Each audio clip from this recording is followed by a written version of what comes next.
konteks ekspor dan impor, komoditas kelapa merupakan produk yang strategis yang diperdagangkan lintas negara, baik dalam bentuk bahan mentah seperti kelapa bulat dan kopra maupun produk olahan seperti minyak kelapa, santan, dan turunannya. Aktivitas ekspor kelapa berperan penting dalam meningkatkan devisa negara dan memperluas pasar produk pertanian Indonesia. Sementara, impor dilakukan secara terbatas untuk menjaga keseimbangan pasokan dan stabilitas industri dalam negeri. Indonesia adalah negara tropis dengan kekayaan sumber daya alamnya yang sangat membanggakan. Untuk alam dan pertanian Indonesia bukan saja bisa memenuhi kebutuhan dalam negeri, tapi juga sudah sejak lama menjadi komoditas ekspor ke berbagai negara. Salah satu komoditas pertanian yang menjadi unggulan ekspor tersebut adalah kelapa.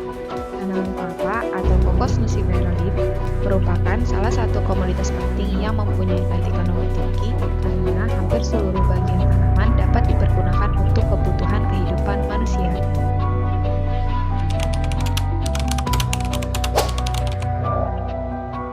Komoditas kelapa nasional mencatatkan lonjakan ekspor yang sangat signifikan. Sepanjang tahun 2024, angka ekspor kelapa di Indonesia mencapai 432.000 ton, dan tren ini terus berlanjut hingga tahun 2025, yakni pada 2 bulan pertama tahun 2025, angka ekspor kelapa di Indonesia mencapai 71.000 ton. Di satu sisi, angka ekspor yang tinggi turut berperan dalam menyumbang devisa negara. Namun, di sisi lain, lonjakan ekspor kelapa yang signifikan ini menimbulkan dampak berantai yang cukup serius bagi pasar dan juga industri, mulai dari kelangkaan bahan baku domestik. Tingginya permintaan dari luar negeri membuat petani dan eksportir lebih memilih mengirim kelapa ke pasar internasional karena harganya lebih menggiurkan. Lonjakan harga kelapa tua dan santan. Melonjaknya harga santan yang sebelumnya dijual sekitar Rp18.000 hingga Rp20.000 per kilogram tersebut disebabkan oleh kurangnya stok kelapa dari daerah penghasil. Ya, manen kelapa, petani manen buahnya tak ada, lagi susah. Sedikit buahnya, makanya susah kelapa. Gelombang PHK di industri pengolahan kelapa. Kelapa menimbulkan efek PHK. Di Riau, 3.500 pekerja di industri pengolahan kelapa harus kehilangan pekerjaan karena bahan baku yang semakin langka. Tekanan pada sektor UMKM dan juga kuliner. Kata pedagang, pasokan kosong akibat tingginya permintaan ekspor. Gara-gara diekspor, soalnya kebanyakan badarnya itu ngirimnya ke ekspor terus, jadi di sini kurang gitu.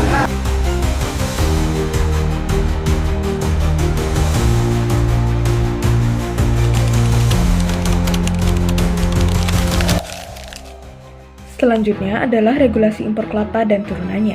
Indonesia menerapkan kebijakan larangan dan pembatasan atau lartas pada impor kelapa untuk melindungi produsen lokal dan menjaga biosecurity. Untuk saat ini, regulasi ekspor impor kelapa di Indonesia masih mengikuti aturan tarif, standar mutu, prosedur izin, serta persyaratan teknis sesuai dengan negara tujuan ekspor serta persyaratan umum ekspor impor produk pertanian. Regulasi utama ekspor kelapa dan juga turunannya. Yang pertama, legalitas dasar. Yang kedua, karantina tumbuhan atau sertifikat fitosanitasi. Yang terakhir, ada kebijakan fiskal. Untuk saat ini masih belum ada peraturan mengenai biaya keluar atau pungutan ekspor bagi buah kelapa, tetapi pemerintah sedang mengupayakan untuk melakukan penerapan pungutan ekspor untuk buah kelapa untuk mengendalikan volume ekspor dari buah kelapa dan juga mendukung adanya industri pengolahan dalam negeri.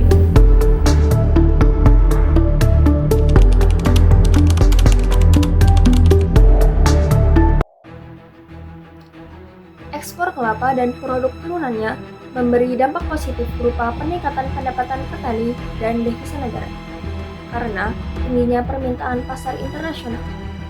Namun, ekspor kelapa bulat yang tidak terkontrol menimbulkan masalah serius bagi industri pengolahan dalam negeri.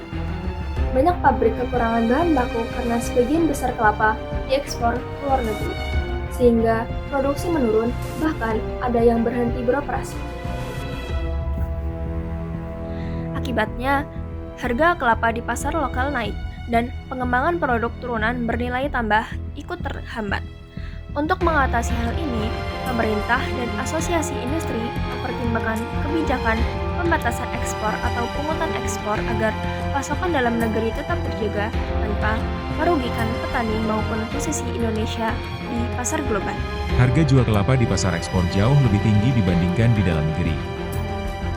Hal itu disampaikan Menteri Perdagangan Budi Santoso, Kamis 17 April 2025. Semua mengekspor akhirnya jadi langka di dalam negeri, ujar Budi.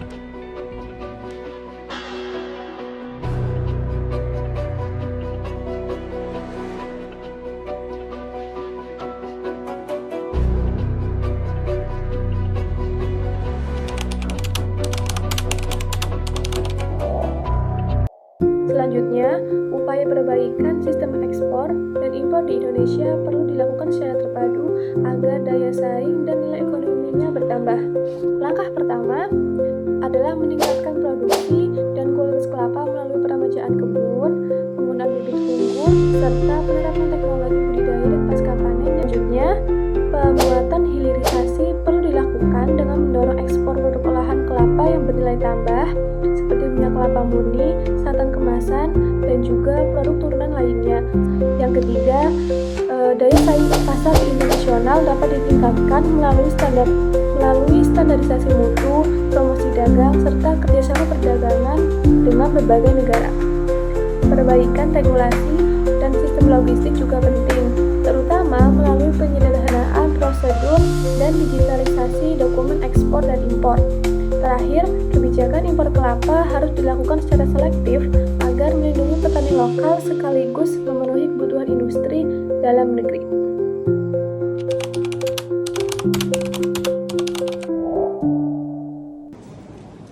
Jadi dapat disimpulkan bahwa kelapa merupakan komoditas perkebunan strategis di Indonesia yang memiliki peran krusial sebagai sumber pendapatan petani dan devisa negara. Namun pada dinamika ekspor dan impornya, kelapa ini menghadapi tantangan yang kompleks di mana terjadi lonjakan ekspor kelapa bulat terutama ke pasar Cina dan Thailand. Maka dari itu perlu adanya upaya penanganan dari pemerintah.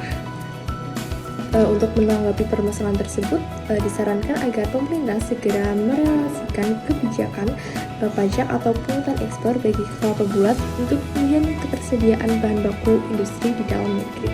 Selain itu, program peremajaan kebun kelapa rakyat menggunakan bibit unggul harus dipercepat untuk meningkatkan produktivitas dan kualitas hasil panen sesuai standar internasional.